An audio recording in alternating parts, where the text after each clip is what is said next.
Vamos continuar surfando a onda dessa moda que viralizou na internet aí nas últimas semanas. A moda do cringe, da expressão que vocês ouviram semana passada, já uma mensagem sobre isso. Mas eu senti muito da gente continuar refletindo um pouquinho sobre isso, mas hoje apontar para a cruz, apontar para o Evangelho. Já há algumas semanas nós temos falado sobre o Evangelho, temos falado sobre a cruz de Cristo aqui nas nossas reuniões do Live Livre. E hoje eu gostaria de fazer uma afirmação com você, que a cruz ela não é cringe, a cruz ela não é um objeto de vergonha. Porque Jesus, na sua morte, ele transformou um objeto de vergonha em um objeto de vitória. Quando você olha para a cruz, quando você olha para um símbolo que talvez seja um dos maiores símbolos que essa humanidade já presenciou e já viu, essa cruz não é um objeto de vergonha, ela é um objeto de vitória. E eu quero continuar nessa onda que a gente conversou na última semana, nossa última reunião, porque você lembra que o termo cringe nada mais é que o termo que a geração Z vem usando, e ele quer dizer vergonhoso, mico, cafona, e eles usam para definir o quê? O comportamento ou alguns comportamentos da geração dos mileniais. Alguns comportamentos que a geração Z julga ser comportamentos constrangedores, eles taxaram como cringe. Só que esses conflitos geracionais não são um problema em si. Toda geração compartilha de conflitos geracionais com outra geração. Isso sempre existiu, isso sempre vai existir. O problema, e o que me incomoda, e o que me fez ainda continuar surfando a onda desse termo, é que muitas vezes estão tentando taxar como cringe, como vergonhoso, como retrógrado, tudo aquilo que se diz conservador ou moral. O que me incomoda é navegar pelas redes sociais e ver pessoas pegando tudo aquilo que é moral, que é correto, que é conservador e taxando como algo antiquado, ultrapassado. Mas antes de tudo, para eu começar essa mensagem, eu gostaria de dizer para você que eu não creio que o conservadorismo ele atinge 100% do Evangelho. Afinal, a Bíblia e o Evangelho é muito mais do que uma vertente ou um posicionamento político ou social. Nenhuma ideologia, nenhuma vertente social e política consegue se encaixar 100% nas Escrituras e no Evangelho. Mas, entretanto, quando eu começo essa mensagem falando com você sobre conservadorismo, eu estou falando de um estilo de vida que empresta valores do estilo de vida judaico-cristão que se baseia em princípios e valores da palavra de Deus, aquela a qual acreditamos, aquela que nós dizemos que é a nossa única fonte de vida e regra. Mas dia a dia, eu abro o meu celular e eu me deparo com absurdos nas redes sociais que me levam a refletir e me levam a continuar sábado a sábado insistindo nos mesmos tópicos. E me levam sábado a sábado continuar insistindo em mensagens como essa. Porque a verdade é que algo me incomoda e algo me chama a atenção e algo me tira da minha zona de conforto e algo me faz perguntar: até quando nós cristãos vamos deixar com que alguém diga que aquilo que cremos e vivemos, que os princípios e valores imutáveis que acreditamos são ultrapassados? Até quando vamos deixar fazerem brincadeirinhas e zombar da nossa fé, em nome de uma liberdade de expressão que só eles podem ter? Ao contrário do que falam por aí, a Live Livre, estude um pouquinho melhor e você vai ver que esses valores e princípios que eu estou te dizendo para você defender, são valores e princípios que fizeram desse mundo um mundo melhor ao redor da história.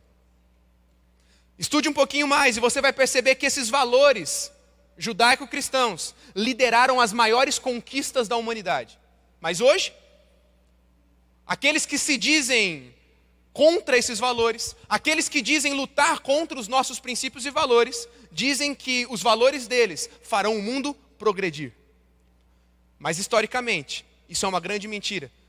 Porque o que fez o mundo sempre avançar foi os valores e princípios da palavra de Deus. A verdade é que nunca como antes precisamos decorar Romanos capítulo 1, versículo 16 na nossa mente.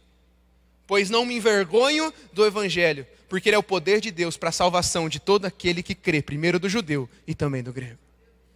Você pode ler comigo esse texto? Vamos lá, bem forte. Eu sei que está frio, eu sei que Araçatubense passou os seus 2 dias de frio intenso essa semana, que aí já acabou, não tem mais, pode esquecer o ano todo agora. Mas dá uma aquecida aí, vamos ler comigo. Vamos lá? 1, 2, 3 e... Pois não me envergonho do Evangelho, porque é o poder de Deus para a salvação de todo aquele que crê, primeiro do judeu e também do grego. Ser cristão não é vergonhoso. Ser cristão não é constrangedor. Ser cristão não é preconceituoso. Ser cristão é ser discípulo de Cristo. Ser cristão é amar como Cristo amou. Diga comigo, ser cristão é amar. Mas a grande questão é que eu preciso que você anote. Eu preciso que você anote que hoje nós precisamos entender que Deus é amor, mas o amor não é um Deus. Eu preciso que você anote que quando nós tornamos o amor em algo centrado nas nossas necessidades humanas, nós estamos errando. Porque se Deus é amor, é Ele mesmo quem define como o amor se parece. Os limites, a transformação e tudo que envolve a verdadeira fonte do amor. Sim, Deus é amor, mas o amor não é um Deus. Seguir a Jesus envolve muito mais do que os nossos achismos. Seguir a Jesus envolve muito mais do que palavras bonitas. Seguir a Jesus envolve posicionamento. Seguir a Jesus envolve obediência, e obediência integral. Obediência 100% e não 98%. Seguir a Jesus envolve posicionamento correto, mesmo que isso nos custe até a nossa popularidade. Provérbios 22, 28 diz: não remova os marcos antigos que os seus pais colocaram. Não remova os marcos antigos que os seus pais colocaram. E eu acho interessante esse texto para a nossa geração, porque me assusta ver a quantidade de jovens ensinados em bases de valores e princípios sagrados e cristãos desde criança. Mas em algum momento começam a achar muito mais válido pautar as suas convicções numa página de Instagram, influências e amizades, do que nas pessoas que sempre ouviram ele, sempre estiveram lá por uma causa e por aquela pessoa. Me assusta e me incomoda ver pessoas com uma ótima família, com ótimas bases e liderança dentro de uma casa de oração como essa igreja, como essa família, mas de repente começam a se vislumbrar e olhar para alguns valores de outras pessoas, de outros grupos sociais e falar assim: nossa, parece que eles vivem melhor. Parece que o que eles pregam vai me fazer chegar num lugar melhor. Mas eu te desafio a olhar para a vida dos teus pais. Eu te desafio a olhar para a vida dos teus líderes dessa casa. E olhar, talvez mais profundamente, para a vida das páginas de Instagram, influencers que tentam aparentar uma coisa, mas estão com a vida totalmente destruída por trás das câmeras. Ao desligar o seu celular e ao terminar um story, a vida real começa. E será que eles estão progredindo como eles estão tentando passar para nós? Essa é uma palavra para a gente pensar. Nós não podemos deixar que uma geração toda acredite que família não importa mais. Afinal, agora existe outro conceito de família. Então eu não preciso me casar, eu não preciso ter filhos, eu não preciso lutar por aquilo que eu acredito ser família. Que evangelho é esse? Esse evangelho é muito retrógrado. É o que estão falando por aí. Mas a gente não pode deixar que isso aconteça.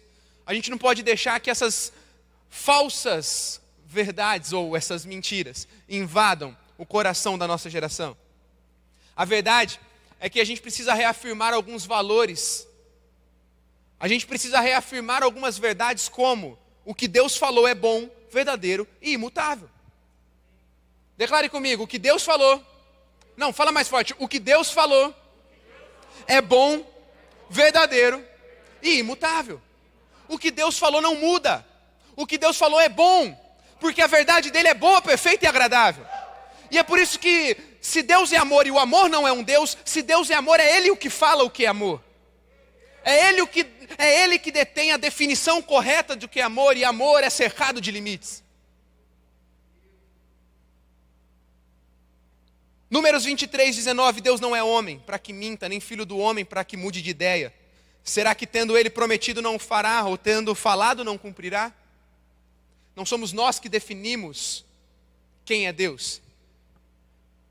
Tanto que quando Moisés pergunta a Deus, quando me perguntarem quem me enviou, quem eu respondo?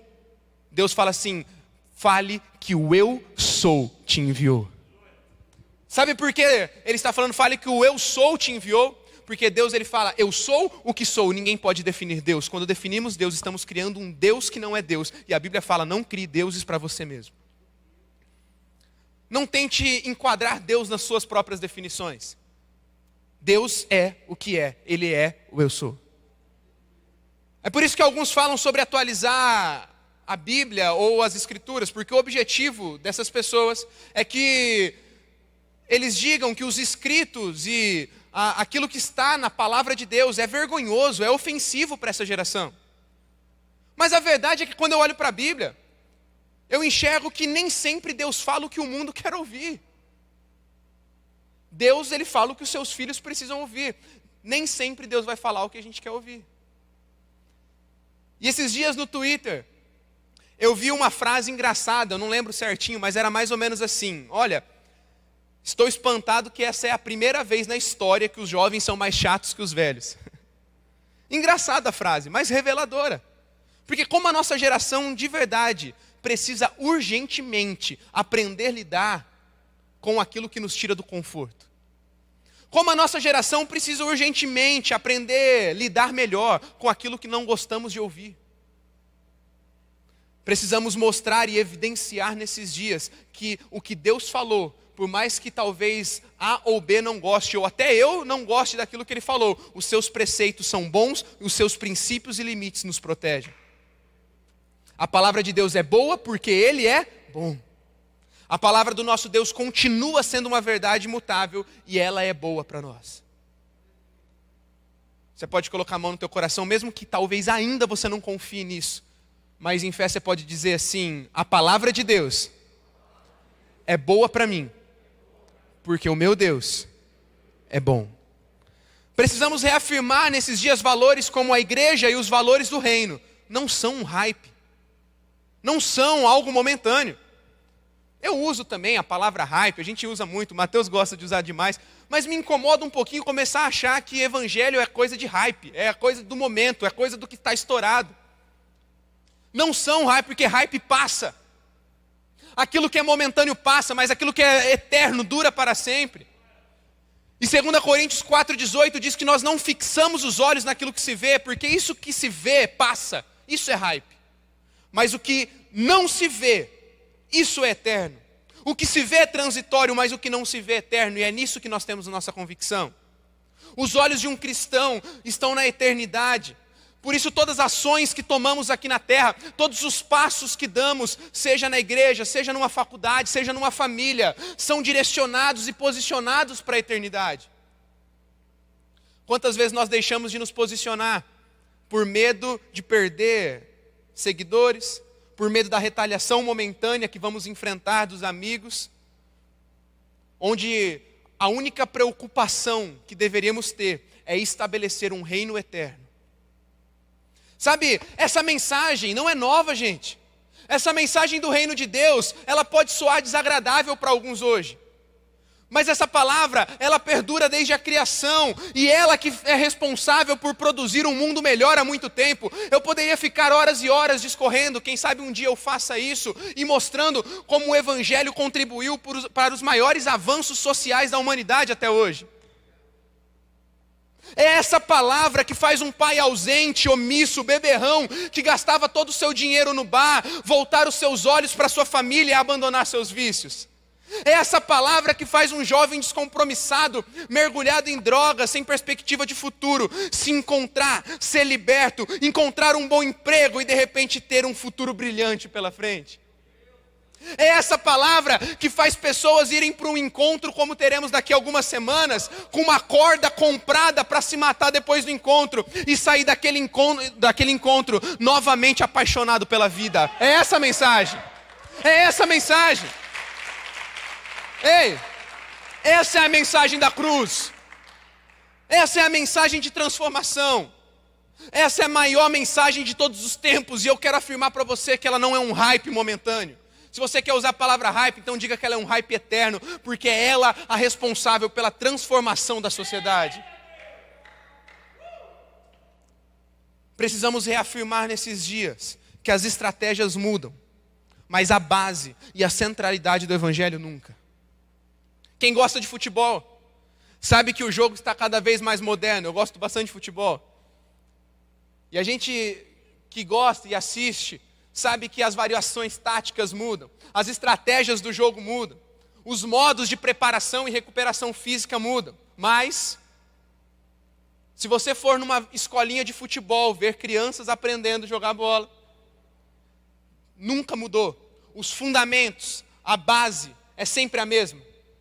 Ensina a criança a dar o passe, ensina a criança a chutar, ensina a criança a driblar. Os fundamentos, a base não muda. As estratégias podem mudar. Assim é o Evangelho. As estratégias para anunciá-lo podem mudar. Jesus não tinha um microfone como esse. Jesus não tinha um telão bonito como esse. Talvez Jesus não tinha o AC Music aqui ministrando louvor. Tinha o louvor da época.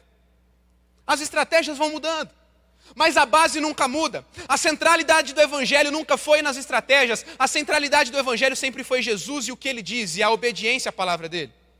Um Evangelho que não aponta para Jesus e para a obediência aos seus ensinamentos não é Evangelho. A base do Evangelho sempre foi santidade, 1 Pedro 1,15.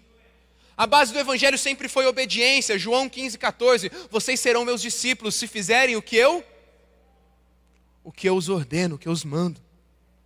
A base do Evangelho sempre foi oração, Tiago 5,16. A base do Evangelho sempre foi jejum, Mateus 6, 17 e 18. A base do Evangelho sempre foi a palavra, a Bíblia, que é imutável. Mateus 24, 35, passará o céu e a terra, porém as minhas palavras não passarão. Nossas bases são imutáveis, ninguém muda a palavra de Deus. Gálatas capítulo 1, versículo 8 diz ainda que nós ou um anjo do céu, gente, olha isso aqui. Paulo falando, ainda que nós ou um anjo do céu pregue um evangelho diferente daquele que lhes pregamos, que seja amaldiçoado. Sabe o que Paulo está falando? Não é nem se o pregador de 300k no YouTube pregar para você. Ele está falando nem se um anjo aparecer para você pregando outra coisa que a Bíblia não diz, seja amaldiçoado, porque eu fico com o que a palavra de Deus fala que eu tenho que fazer. Eu quero fechar lendo Êxodo 17:15. Você pode abrir comigo e grifar isso aí na tua Bíblia, grifar no teu celular? Vamos lá? Êxodo 17:15.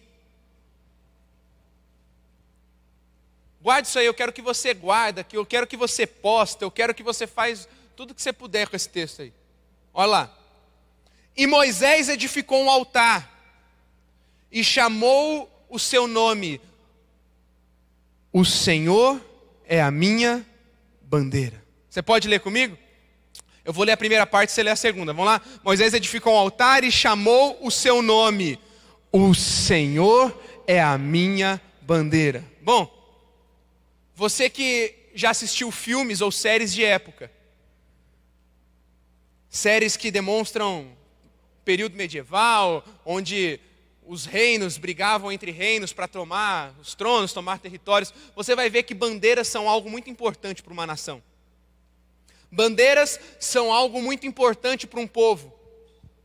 Sempre que um povo tomava conta de um território, de um castelo, de um momento, de um cerco cultural ou territorial, para declarar o governo daquele reino sobre tal lugar, uma bandeira daquela família ou daquele reino era hasteada. Bandeiras sempre representaram muito bem o seu povo. E me chama a atenção Moisés estabelecer um marco. Me chama a atenção Moisés estabelecer um marco em um determinado local. Edificar um altar de adoração. E de repente ele declarar, o Senhor é a minha bandeira. Sabe o que Moisés está declarando? Moisés está declarando, eu não me envergonho dos preceitos e da aliança que eu fiz com o Senhor. Porque o Senhor é quem eu represento. E essa bandeira que eu levanto está declarando que os princípios e valores dele são aqueles que eu creio. E esse território é território do Senhor. Deixa eu te falar. Jesus está nesses dias procurando jovens aqui no Live Livre que vão levantar a bandeira do Senhor na sua vida, nas suas redes sociais, na sua casa, na sua faculdade, no seu trabalho. Mas essa bandeira não é uma bandeira de pano. Essa bandeira é o próprio Senhor na tua vida. Porque Moisés não diz, eu tenho uma bandeira. Moisés diz, o Senhor é minha bandeira. Porque se a bandeira é quem, ou se a bandeira é o objeto que as pessoas olham e falam, aqui está uma nação. As pessoas vão olhar para mim, vão ver o Senhor em mim e vão falar, aqui é território de Deus. Onde estão os homens, mulheres, que vão honrar o legado que os nossos pais da fé fizeram? Pais da fé morreram pelo Evangelho. Pais da fé não foram envergonhados, nem se sentiram envergonhados por serem cristãos. A nossa geração vai ouvir do Alive Livre que a cruz é o símbolo mais lindo e atual do mundo. Porque o sangue de Jesus que um dia correu nessa cruz é aquilo que nos trouxe vida, nos trouxe vitória. E Jesus está vivo e Ele é a nossa bandeira. Ele é a nossa bandeira. Sabe, essa mensagem é uma mensagem que nos faz refletir. Essa é uma mensagem que nos faz sair daqui pensativos. E essa é uma boa palavra para você não apenas ouvir, mas para você aplicar já essa semana. Chega. Neutralidade não é uma opção. Em algum momento eu já até pensei que neutralidade era uma opção. Afinal, gente, para quê? Vamos comprar isso aí não. Até que Jesus me chacoalhou e falou assim, enquanto a gente ficar na neutralidade, tem gente vindo com a artilharia pesada para cima da gente. Então hoje a gente é cristão de verdade, hoje a gente vai ser engolido pela voz dos maus. Porque como um dia Martin Luther King disse, o que me incomoda não é o grito dos maus, é o silêncio dos bons. E você tem a verdade. Se o mundo precisa de uma resposta, você tem aí no teu coração toda a resposta. E Jesus é a tua bandeira. Está na hora da gente erguer essa bandeira. Está na hora das pessoas chegarem e olharem para o Léo e falar assim, aqui eu sei quem é esse território, eu sei quem é essa bandeira. A Bíblia diz que somos embaixadores de Deus. Você sabe o que o embaixador faz? O embaixador representa os interesses da sua nação num país estrangeiro. Existe a embaixada. A embaixada ela é considerada território da nação a qual aquela embaixada pertence. Então se você for na embaixada brasileira nos Estados Unidos, lá é território brasileiro.